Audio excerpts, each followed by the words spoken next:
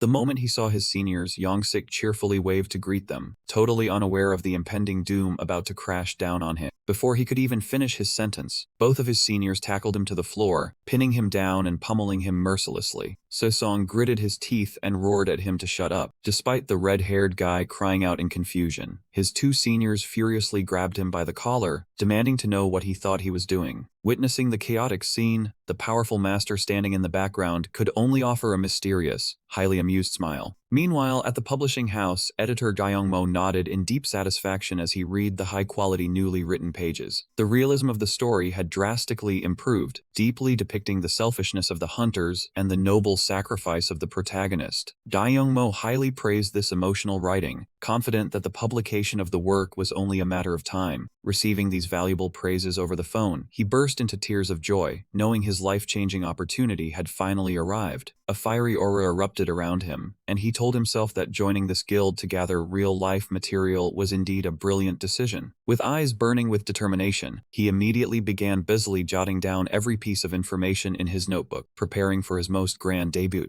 In the background, the two seniors were still struggling to pin Yongsik down, trembling as they looked at the menacing, murderous aura radiating from the porter's back, silently panicking. They stared at the notebook in his hands and shivered in terror, wondering if it was a death note, recording their sins in preparation for a bloody purge. Amidst the suffocating tension, the young man suddenly spoke, shattering the silence. When he reached out to hand them something, the three of them could only cling to each other and cry, fearing a divine lightning strike of punishment, prompting Se-song to wail and beg for his life. However, the ticket that Seo Ye-hyun brought out was a brilliant emerald green, a supreme pass used to conquer dungeons. He excitedly suggested that all four of them, including Yongsik, should fight side by side to form a complete hunter team for the House of Harmony. While Se-song was still dazed, wondering if this kid was actually serious about joining such a dangerous hunt, the young man flashed a bright smile, confidently declaring that he wanted to officially join the House of Harmony Guild. That sudden proposal shocked the guild master so much that he froze in place, his mouth agape in sheer disbelief. Outside the office, Yongsik slumped onto the floor, his face completely pale as if he had just been splashed with a bucket of ice water. The young man sincerely explained that, in order to gather real-life material for his fantasy novel, he absolutely had to become an official hunter. Se-song thoughtfully admitted he understood why a top expert known as the Lightning Emperor would make such a bizarre decision to join a small guild. However, he still couldn't help but feel uneasy about a world-class, overpowered hunter working for a tiny C-rank guild. Amid the tense atmosphere, Seung-ho suddenly suggested recruiting him, causing Se-song to fly into a rage and grab his collar, thinking his comrade was playing a ridiculous joke. But his comrade stared right back into his eyes with unwavering determination, reminding him of the hardships they shared when the guild was first established. Memories of those grueling, miserable days in their cramped, dilapidated office began to flood back vividly in their minds. It reminded them of the time when 5 empty-handed rookies, knowing absolutely nothing about the dungeon world, embarked on their perilous hunter journey together. Seung-ho reminisced about their golden era when the guild constantly recruited new members, a period brimming with ambition and the desire to reach the peak of glory. Yet the brutal reality of the hunter world wore them down, forcing members to leave one by one, until they were left to a quiet, mundane life. Even so, Seung-ho knew all too well that deep within the soul of their oldest brother, a lingering pain still burned silently. It was the torment of regret, a lingering sorrow that their dream of conquering high-level dungeons remained unfulfilled. Placing his hand on the guildmaster's shoulder, he firmly asserted that the young man standing before them was not the arrogant Lightning Emperor of the 12 Apostles. Instead, he was simply a young guy trying his absolute best to fulfill his creative dreams of writing. This was the ultimate turning point, a once-in-a-lifetime opportunity for their guild to rise again and attempt to rank up once more, for the bright future of everyone, and above all to honor the sacred final wish of Jaiho. In the end, Seung-ho decided to officially recruit the boy into their support team. He would join as a simple gate supporter, someone who only desired to write and become an author, rather than a legend of the hunter world. The guildmaster choked up, covering his mouth to suppress the emotional tears that were about to spill over. He stood in silence, casting his gaze toward the sunny horizon, his mind flooded with a chaotic mix of emotions. Old memories flashed through his mind, along with images of the adorable young Jiho in their warm family photographs. Flashing a gentle smile at the const of dreams, the guildmaster decisively made up his mind to accept the new member. Overjoyed by the decision, the young man bowed enthusiastically, making onlookers think he had just been accepted into the world's #1 guild. Right at that moment, down on the street beneath the office building, a mysterious luxury black car silently pulled up to the curb. Inside the tinted vehicle, a man was respectfully receiving orders over the phone, his expression incredibly serious. He glanced at his phone screen with cold eyes, quietly reporting that the supporter target the guildmaster wanted to find had finally shown himself. At this moment, our protagonist was sitting in a cafe, completely immersed in his fantasy world, writing detailed guides to help others level up as hunters. Having just typed out a brilliant line of dialogue, he nodded in self-satisfaction, acting as if he had just completed a once-in-a-lifetime literary masterpiece. His intense focus, which had him muttering to himself for hours, made the waiter uneasy, but the manager gestured to leave him alone. Simply because the stack of empty cups piled up on his table proved he was a high-spending customer bringing in solid revenue. However, the peaceful atmosphere was suddenly shattered by the frantic and unusual ringing of the entrance bell. The waiter started to greet the guest, but suddenly froze, his voice catching in his throat as he saw the person who had just walked in. It was Wu Xiao, the leader of a renowned hunter guild, who radiated an overwhelming aura of authority and demanded to see the young man. He offered to rent out the entire cafe for 30 minutes, demanding that all staff members leave immediately to give them some privacy. A briefcase packed with thick stacks of cash was opened right before the two employees, presenting a massive payout they couldn't possibly refuse. Facing the sheer power of money, the manager immediately changed his tune and quickly cleared the area to make room for the VIP guest. While everyone else rushed out, the young man remained completely lost in his world of music and writing, utterly oblivious to the approaching danger. Wu Xiao took slow, deliberate steps, his sharp gaze locked onto the back of his arch-rival, a smirk forming on his face as he finally located the hidden figure. A dense wave of deep purple killing intent suddenly erupted, blanketing the entire cafe with a suffocating and terrifying magical pressure. Sensing the violent fluctuations of this unusual energy, the young man quickly pulled off his headphones and turned around to defend himself. Standing tall behind him, his rival loomed with a menacing grin, bringing up an old, unresolved debt from years ago. However, just as he raised his guard to the maximum, the rival's attitude suddenly took a baffling and dramatic 180-degree turn. The older man rushed forward to embrace him, rubbing his cheek affectionately like a long-lost relative while asking how the Lightning Emperor had been. Despite the young man grimacing from the suffocatingly tight hug, the guild leader kept gushing about finally meeting his living hero in the flesh. Unable to tolerate this bizarre annoyance any longer, the youth unleashed a powerful burst of lightning that blasted the uninvited guest away. Yai Hyun's eyes flash with formidable power in his Thunder Emperor form, as he coldly warns everyone that he is busy writing his novel and has absolutely no time for uninvited guests. Witnessing this defiant attitude, Wu Xiao can only let out a weary sigh, muttering that the young man's stubborn and difficult temperament has not changed one bit over the years. The old man firmly asserts that this time he has no intention of letting the young man off the hook so easily anymore. Seeing the young man stare back in utter confusion, the old man instantly flies into a rage, slamming his cane onto the floor. He shouts in pure frustration, complaining that ever since the kid retired, he has never picked up a single call despite his phone being rung off the hook. The endless missed calls look more like a debt collection list. The former hunter is no pushover either. He fiercely fires back, yelling that the old man's relentless spam calling at all hours of the night made it absolutely impossible for him to sleep. He adds that just looking at his screen, flooded with dozens of missed calls from the Suho Moon Guild, still gives him nightmares. Wu Xiao immediately defends himself, arguing that if the kid had just shown up earlier, he would not have had to resort to such extreme measures. A heated argument erupts as the old man tries to guilt-trip him with their past bond, but the young man points a finger and bluntly fires back that they share absolutely no blood relation. Realizing that continuing this bickering is a complete waste of time, the young man turns his back, intending to walk away and return to his unfinished web novel. However, Wu Xiao suddenly quietens down and takes a seat, his facial expression instantly shifting into an unusually serious and solemn look. The old man stares directly into his eyes and asks a blunt, straight-to-the-point question, demanding to know the real reason why he suddenly decided to return to the hunter life. Even though the old man is eagerly waiting for an explanation, the youth casually walks back to his desk, completely ignoring his presence as if he is not even there. Finding himself utterly ignored, Wu Xiao decides to change tactics, pulling out a tempting bribe of premium, high-end gifts to catch his attention. The old man brings up those rare, limited-edition black sneakers that the youth had desperately wanted and requested in their last encounter. He goes on about how hard he had to pull strings just to secure the only 3 pairs in the entire world from a subsidiary of the Suho Moon Guild, even sparking nasty rumors about abusing his authority. The nagging finally pushes the former hunter over the edge. Unable to tolerate it any longer, longer, he slams his hand onto his computer desk and yells at the top of his lungs, demanding total silence. He then irritably explains that his only goal is to obtain a gate porter license, solely to gather realistic reference material for his web novel, which is why he agreed to sign a temporary return contract with the Daehan Association. The old man is absolutely shocked to hear that the youth partnered with the association president instead of turning to his own family, demandingly asking why he did not choose the immensely wealthy Suhomoon Guild. Without hesitation, the youth pours cold water on his enthusiasm, stating that the Guardian Guild is far too overpowered, which completely ruins the sense of realism he needs for his story. Staring at the old man's utterly dumbfounded and helpless expression, the young writer only flashes a highly smug and self-satisfied grin. He mocks the old man, saying a high-ranking hunter born with a silver spoon could never comprehend the harsh, daily struggles of ordinary hunters. If his editor heard this, his blood pressure would skyrocket again, especially since a writer who just got slammed for lacking realism is now lecturing someone else on authenticity. Although the old man does not quite grasp the situation, he still tries to win him over, offering him the successor position of the Guardian Guild so he can gather all the materials he wants. However, the youth coldly cuts him off and announces that he has already signed with a different guild. He firmly states that he has already found his new place, warning the old man to never bring up that successor position ever again. Facing such a decisive rejection, Wu Xiu freezes for a brief second before suddenly bursting into a hearty, booming laugh. Laughing out loud, the old man admits defeat in this round, highly curious about which guild actually had the guts to recruit the legendary Thunder Emperor. He even jokingly suggests having the Guardian Guild just buy out that entire organization to keep things simple. The youth immediately snaps, warning the old man not to make a joke out of serious matters, since he just signed his contract and absolutely forbids the giant guild from sabotaging it. Seeing his fierce reaction, the old man can only chuckle and promise to keep his hands off. Suddenly, Wu Xiu places a firm hand on the youth's shoulder, his expression instantly turning incredibly serious. Noticing the sudden change in the elder's demeanor, the young man cannot help but ask with concern if some major crisis is about to unfold. Staring straight into his eyes, the old man delivers a cryptic warning. He cautions that once the youth steps back into the hunter world, his true identity will inevitably be exposed, bringing catastrophic dangers that instantly turn the cafe's atmosphere ice cold. While the youth remains confident that any threat is utterly meaningless before his peerless strength, the old man instantly pours cold water on his pride, stating that the one in actual danger is not him. He explains in a low, solemn voice that this impending threat is not targeted at him at all. Rather, the enemies will target the weak and vulnerable people standing right by his side. Those ordinary people will certainly lack the strength to protect themselves when the devastating dungeon storms unleash. At that very moment, painful memories of his tragic past, when he had to sit all alone atop a mountain of slain monster corpses, suddenly come rushing back into his mind. Noticing the old man's sudden hesitation, the young man asks him to go on, but he is only met with a heavy, sorrowful sigh in return. Casting a warm and affectionate gaze at his grandson, the old man offers a gentle word of encouragement, telling him to stay strong. He adds that if things ever get too tough, the youth can always return to the family guild, a nagging reminder that makes him want to plug his ears and pretend to be deaf immediately. With those words, the old man affectionately ruffles the former hunter's hair, which annoys the youth. He quickly brushes the hand away, grumbling that he already has his own guild, while the old man merely chuckles. The old man turns around and bids a cheerful farewell with a wave of his hand, stepping out of the cafe. A warm, satisfied smile spreads across the old man's face as he realizes his stubborn grandson